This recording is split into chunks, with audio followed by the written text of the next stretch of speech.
નમસ્તે મિત્રો, સ્વાગત છે તમારું મારા આજના નવા વિડીયોમાં. મિત્રો, આજે આપણે બનાવીશું બ્રેડ પકોડા.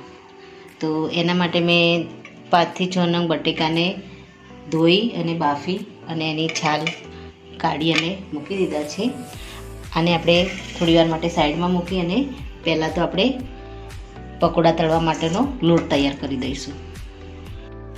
મિત્રો, આપણે સૌથી પહેલાં તો આપણે બેસન લઈ લઈશું. અહીંયા હું 4 થી 5 બ્રેડના હું પકોડા બનાવું છું. તેવી રીતે હું એને 5 ચમચી બેસન લઉં છું. એમાં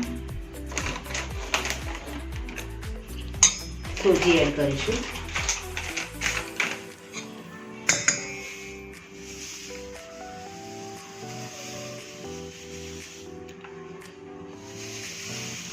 આમાં હું 3 ચમચી સૂજી એડ કરીશ, જેના કારણે એકદમ પકોડા આપણા ક્રિસ્પી તૈયાર થાય. હવે એમાં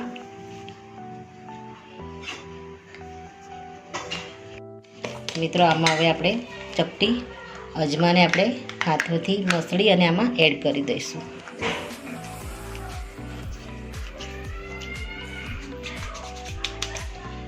ત્યારબાદ અહીંયા ચપટી મેં ખાવાનો સોડા લીધો છે, એને આમાં એડ કરી દઈશું.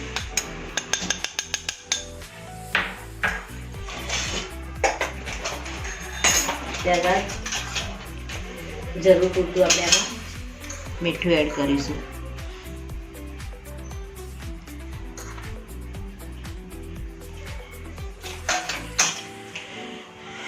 થોડી ચપટી હળદર એડ કરીશું. ત્યારબાદ આમાં પાણી એડ કરી અને આપણે આને બરાબર રીતે મિક્સ કરી દઈશું. જરૂર પૂરતું આપણે પાણી લઈ અને આનો ગોળ તૈયાર કરી દઈશું.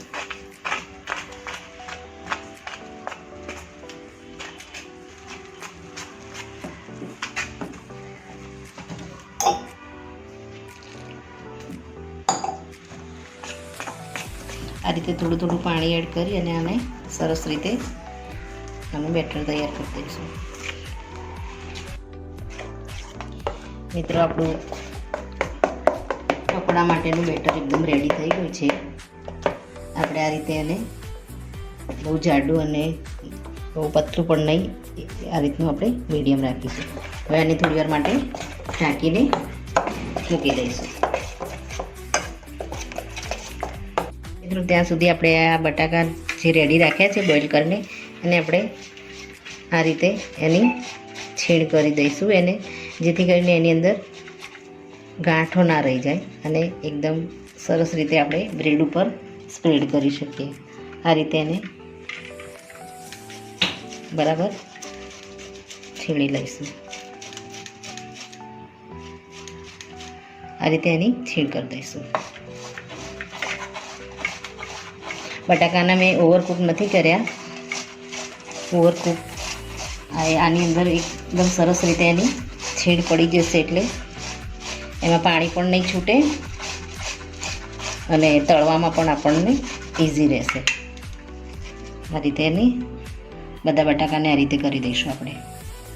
તો મિત્રો, આપણે બટાકાને એકદમ છીણી લીધા છે. એમાં આપણે મસાલા એડ કરીશું. તો સૌ પહેલાં આપણે મીઠું નાખીશું, અડધી ચમચી. થોડું મરચું એડ કરીશું, હળદર, ધાણા જીરું મસાલો, ગરમ મસાલો,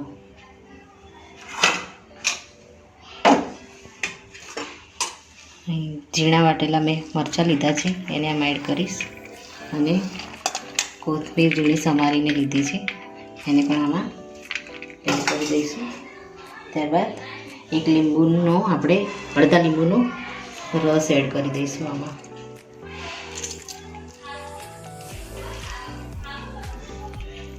હવે આને બધા મસાલાને બરાબર મિક્સ કરી લઈશું.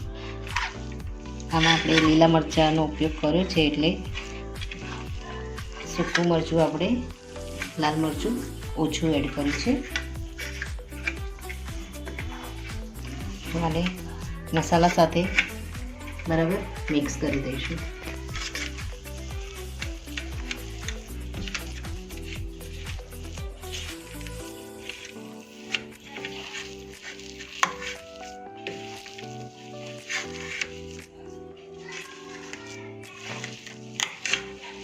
આપણો આ પકોડાની અંદર ભરવા માટેનો માવો તૈયાર થઈ ગયો છે.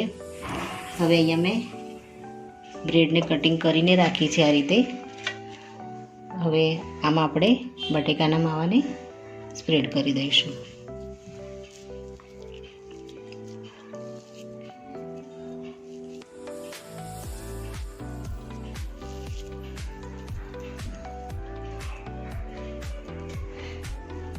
હવે આની ઉપર એક બીજી બ્રેડને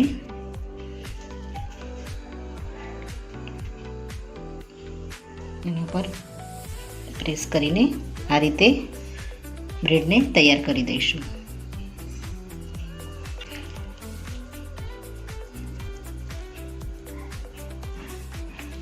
આપણે પકોડાને અલગ શેપમાં પણ બનાવીશું. બીજો એ પકોડા અત્યારે આપણે ત્રિકોણ શેપમાં બનાવીએ છીએ. આ રીતે ચારે બાજુ માવાને સ્પ્રેડ કરી દઈશું જેથી કરીને કોઈ જગ્યા બાકી ન રહી જાય. હવે આને ઉપર આ રીતે દબાવી દઈશું. આપણે બટાકાને છીણીને લીધા છે એટલે બટાકા બહુ પાણી નથી છોડતા અંદર. આ રીતે તૈયાર કરી દઈશું. બીજી બ્રેડને આપણે આખી બ્રેડમાં આ રીતે માવાને લગાવી દઈશું.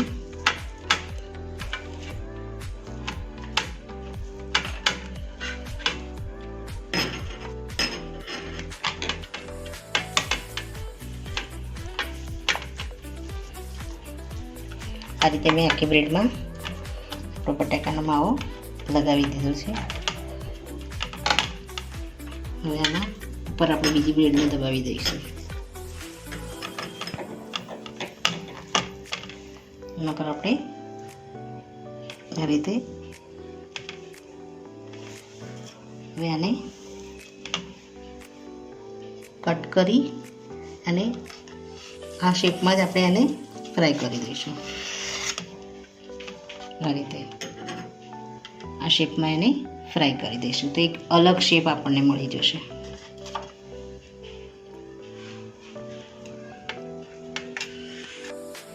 મિત્રો આપણું બેટર એકદમ રેડી છે. હવે આની અંદર આપણે ડીપ ફ્રાય કરી અને પકોડાને તળી લઈશું. હવે આની અંદર આપણે પકોડાને મૂકી અને એને હળવેથી ઉઠાવી અને ગરમ તેલમાં એડ કરી દઈશું. હાલ અત્યારે આપણે એને હલાવીશું નહીં.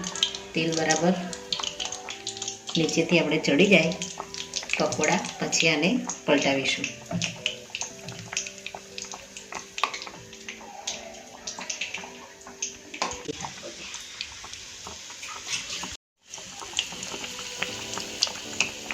મિત્રો ગેસને આપણે મીડિયમ જ રાખીશું. શક્ય હોય તો આની ઉપર આપણે આ રીતે તેલને આ રીતે એડ કરી દઈશું. ગરમ તેલના કારણે ઉપરનો ભાગ પણ કાચો ના રહે. હવે આપણે નીચેથી આપણો પકોડો રેડી થઈ ગયો છે. હવે આને પલટાવી દઈશું.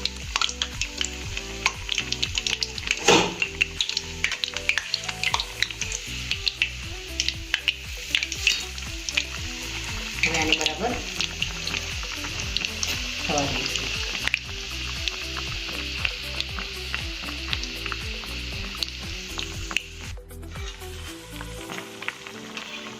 આપણે એક સાઈડથી ફરીથી આને પલટાવી દઈશું જેથી કરીને ઉપરથી સરસ ક્રિસ્પી રીતે તળી જાય.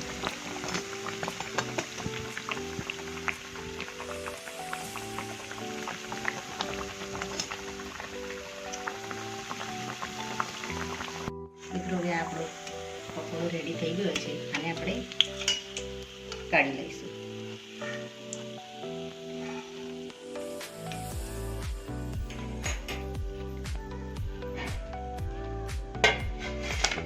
આ રીતે આપણે બીજા પકોડાને પણ તળી લઈશું.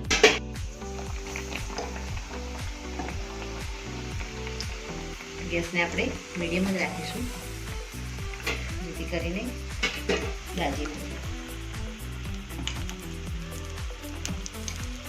આમાં આપણે સૂજીનો ઉપયોગ કર્યો છે લોટમાં, એટલે આપણો પકોડો ઉપર બી મસ્ત ક્રિસ્પી અને અંદરથી એકદમ સોફ્ટ થશે.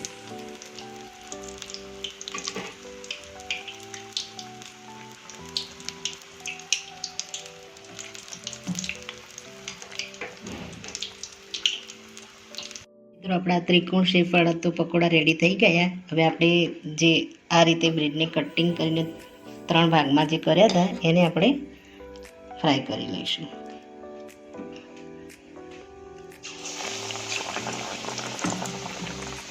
આમાં તમે 1-2 પકોડા એક સાથે પણ ફ્રાય કરી શકો છો તેલમાં.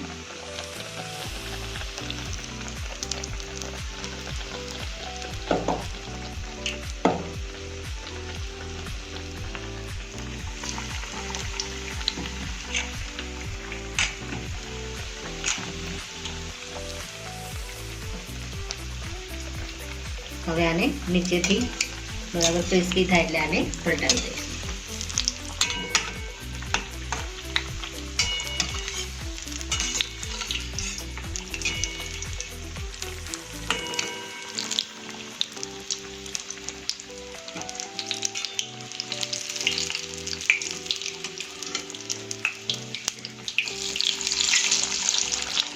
આને પણ આ રીતે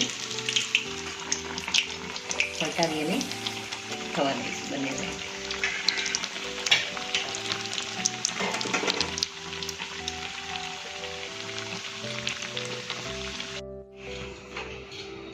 તો મિત્રો આપણા બ્રેડ પકોડા રેડી થઈ ગયા છે.